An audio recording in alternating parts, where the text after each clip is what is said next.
పాలమూరు జిల్లాలో ఉమ్మడి పాలమూరు జిల్లాలో ఉన్నటువంటి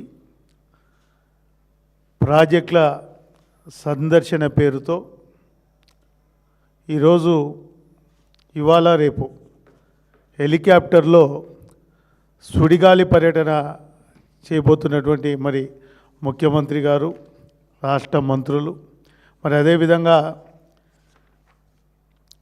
వారి యొక్క ఇతర నాయకులు అనుకోని ఇందాక అన్నయ్య చెప్పినట్టు కర్ణాటకకు చెందినటువంటి మాజీ మంత్రి గారిని, బోసరాజు గారిని కర్ణాటక మైనర్ ఇరిగేషన్ మినిస్టర్ వీళ్ళ కంపెనీ అని చెప్తున్నారంటే ప్రభుత్వం యొక్క అధికార యంత్రాంగం యొక్క ఎఫిషియన్సీ, పనితీరు ఈ పర్యటనపై వాళ్ళకున్న చిత్తశుద్ధిని చెప్తూ ఉంది. మరి కర్ణాటక క్యాబినెట్ లిస్టులో కానీ కొత్త క్యాబినెట్ లిస్టులో కూడా ఎక్కడ కూడా వారి పేరు లేదు. అంటే ఏదైతే పాలమూరు రంగారెడ్డి ప్రాజెక్ట్ సందర్శన చేయడానికి బీఆర్ఎస్ పార్టీ నాయకులు పాదయాత్ర చేస్తామంటే వాళ్ళకప్పుడు సులుకు తలిగి ప్రభుత్వం హడావుడిగా ఇప్పుడు ఎండాకాలం నీళ్లు లేవు, ఎండాకాలము నీళ్లు లేవు, హెలికాప్టర్లలో మరి ఈ 2 రోజులు హడావుడి పర్యటన చేసి మేమేదో చేస్తున్నామని చెప్పే ప్రయత్నం తప్పితే ఈ ప్రభుత్వానికి 2.5 సంవత్సరాల్లో ఏదన్నా పాలమూరు జిల్లాలో ఒక తట్టెడు మట్టి కనుక ఎత్తి ఉండింటే వారి చిత్తశుద్ధిని శంకించాల్సిన పరిస్థితి ఉండేది కాదు. ఈరోజు మేము ఉద్యమ బాట పడతాం, పోరుబాట పడతాం, పాలమూరు రైతాంగానికి ఉన్న గోసను పడుతున్న బాధను తీర్చడానికి మీరు కనుక ముందుకు రాకపోతే మేము పాదయాత్ర ఉద్యమం చేస్తామంటే ప్రభుత్వంలో చెల్లం వచ్చిందనే విషయాన్ని కూడా ఈ సందర్భంగా చెప్తా ఉన్నాం. ఈరోజు ముఖ్యమంత్రి గారు ఇతర అధికారులు వచ్చి మరి కొల్లాపూర్ ప్రాంతంలో నైట్ బస వేస్తారట, రాత్రి బస కొల్లాపూర్లో వేస్తారట. అక్కడ కట్టిన మృగవని రిసార్ట్ ఏదైతే ఉందో మరి సీనన్న గారు టూరిజం మినిస్టర్ ఉన్నప్పుడే దాన్ని ఓపెన్ చేసుకున్నాం, ప్రారంభం చేసుకున్నాం. సీనన్న గారు టూరిజం మినిస్టర్ ఉన్నప్పుడే దాన్ని ప్రారంభం చేసుకున్నాం. నేను ముఖ్యమంత్రి గారికి కొల్లాపూర్ ప్రాంత ప్రజల తరపున ముఖ్యమంత్రి గారిని డిమాండ్ చేస్తూ ఉన్నా. గతంలో కేసీఆర్ గారు కొల్లాపూర్ ప్రాంతానికి సంబంధించి ఏదైతే మాకు ఒక హార్టికల్చర్ పాలిటెక్నిక్ కాలేజ్ మంజూరు చేసిండ్రు, హార్టికల్చర్ పాలిటెక్నిక్ కాలేజ్ మంజూరు చేస్తే దాన్ని ఈ ప్రభుత్వం వచ్చినాక కొల్లాపూర్లో లేకుండా దాన్ని తీసుకుపోయి వనపర్తి జిల్లాలో పెట్టడం జరిగింది. పోయిన ప్రభుత్వం మాకు పాలిటెక్నిక్ కాలేజ్ ఇచ్చిండ్రు, ఆ పాలిటెక్నిక్ కాలేజ్ ఉసురు దాని గురించి ఏమాత్రం కూడా ఈ ప్రభుత్వం పట్టించుకోవడం లేదు. అదేవిధంగా మా ప్రాంతంలో మామిడి రైతులు అత్యధికంగా ఉంటారు. కొల్లాపూర్ మామిడి అంటే రాష్ట్ర ప్రసిద్ధి, చాలామంది మీడియా మిత్రులకు కూడా తెలుసు. కొల్లాపూర్ మామిడి మార్కెట్ కోసం, మామిడి రైతాంగం కోసం గత ప్రభుత్వంలోనే మామిడి మార్కెట్ని ఏర్పాటు చేస్తూ ప్రత్యేకంగా జీవో ఇవ్వడం జరిగింది. దానికి నిధులు కేటాయించి టెండర్ కూడా పిలవడం జరిగింది.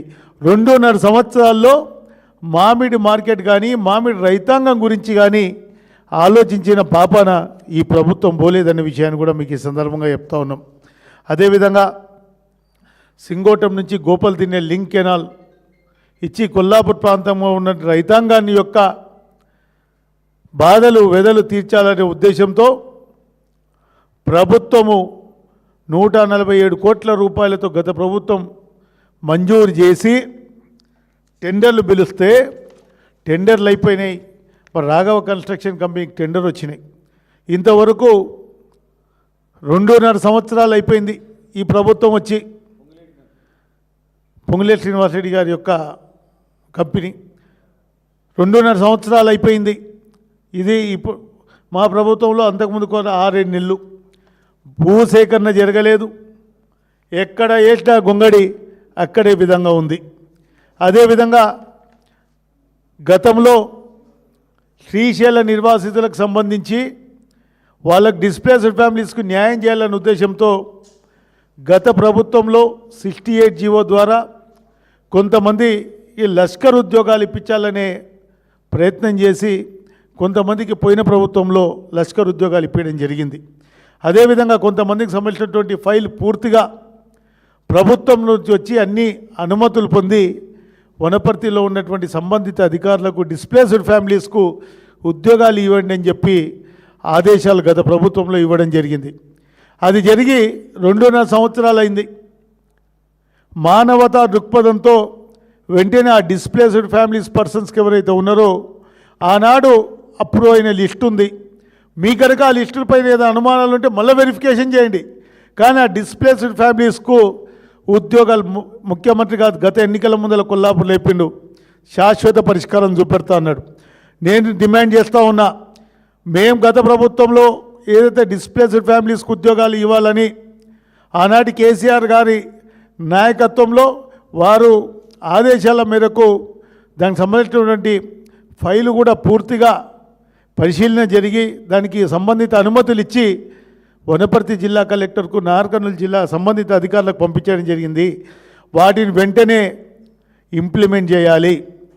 అదేవిధంగా ఏదుల రిజర్వాయర్ దగ్గర కొల్లాపూర్ నియోజకవర్గంలో ఒక 35 ఎకరాలకు భూ నిర్వాసిత రైతాంగానికి సంబంధించినటువంటి పిఎన్ కూడా ఇవ్వడం జరిగింది. 2.5 సంవత్సరాలైంది. వారికి వెంటనే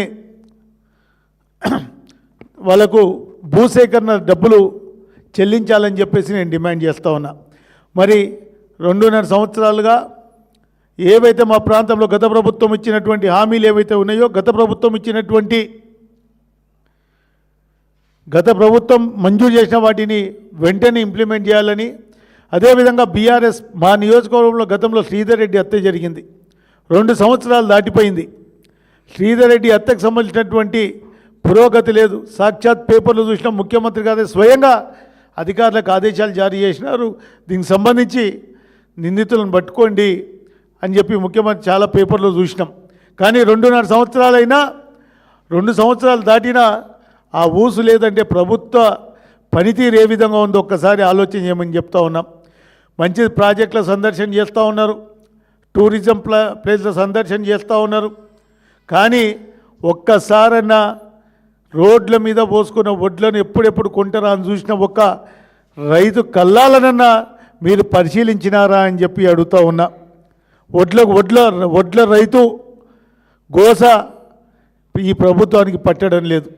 మీరు ఏదైతే జూరాలలో ఇప్పుడు రోజు 2000 క్యూసెక్కులు వరద టైంలోనే నీళ్ళు వచ్చేటివి, వరద జలాలు వచ్చేది. ఈ రోజున్న పరిస్థితిలో ఒక్క బొట్టు కూడా నీళ్ళు రావడం లేదు. భవిష్యత్తులో మీరు కర్ణాటకతో కలిపి 3 బ్యారేజీలు కనుక నిర్మాణం చేస్తే పాలమూరు జిల్లాలో ఉన్నటువంటి ప్రాజెక్టుల యొక్క పరిస్థితి ఏంటి, పాలమూరు రైతాంగం యొక్క పరిస్థితి ఏందని ఎప్పుడైనా ఆలోచన చేసినరా అని చెప్పి అడుగుతూ ఉన్నాం. పాలమూరు రైతు గోసను ఈ ప్రభుత్వం పట్టించుకోవడం లేదని కూడా చెప్తా ఉన్నాం. ఈ పర్యటన పేరుతో ఏదైతే ఈ ప్రభుత్వం బీఆర్ఎస్ కార్యకర్తలు నాయకులను హౌస్ అరెస్టులు అక్రమ అరెస్టులు చేయడాన్ని తీవ్రంగా ఖండిస్తూ ఉన్నాం. ప్రజాస్వామ్యంలో ఇది మంచి పద్ధతి కాదు.